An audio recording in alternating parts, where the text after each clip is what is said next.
case studies covered in the book Big Data Analytics share experiences from Adidas, Flixbus, Piano, Villeroy and Boch, and the state of Tamil Nadu. Learn from the experiences of Dr. Jacob, professor at Anna University. Hello, Dr. Jacob. Hello. I'm glad to have you here for an interview. You have recently published a case study about the state of Tamil Nadu in combination with PricewaterhouseCoopers improving the system of food distribution. This sounds very interesting. What can you tell us about this project? Yeah, the state of Tamil Nadu is a southern state in India, and the capital of Tamil Nadu is Chennai. There are about 72 million people approximately as a population in Tamil Nadu. And families-wise, it could amount to 20 million families. And each family is entitled to a booklet which is known as a ration card. And this ration card is a mandatory document to access the public distribution system. Though a household may have a ration card, it is not always that they would buy their commodities from a public distribution system. However, people with a lower income are welcome to buy it from the public distribution system, especially essential food grains like rice, which is a staple food in Tamil Nadu. Digitalization and big data analytics is a very hot topic now.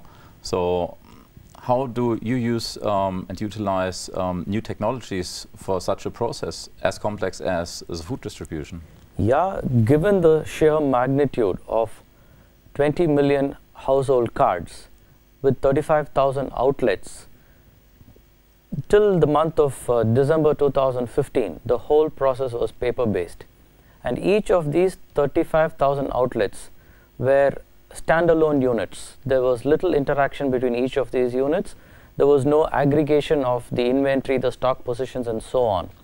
However, with this pilot project being tested out in some of the districts in Tamil Nadu, the smart card systems have come into play, where there is a data entry at only one point, which is in a fair price shop, an outlet for the public distribution system. One data entry with the stock position and the consumer buying a product, that goes into a centralized database, wherein in the centralized database they are able to aggregate at all the outlets where this new system has been implemented. So there is one stock position centralized. There is a distribution which is better planned because a common centralized stock position is known. And also the demand in each of the outlets can be easily retrieved, which was unlikely in a case of a paper-based distribution system. Yeah, you mentioned several aspects now. I can only imagine that it's very complex, the distribution, the procurement, as well as the storage. So what have been your major improvements via this project in those aspects? Predominantly, this has helped us in our predictive analytics and real time. When a customer walks in or a person with a public distribution card walks in, he buys a commodity and there is an entry made. Now, once this is made and across all 35,000 outlets, these entries are stored. It is easy to get to know the stock position real time. It is not that past data is required at this point of time. Real-time information is available, and it also helps in forecasting the next levels of purchase and how to distribute it from the procurement end.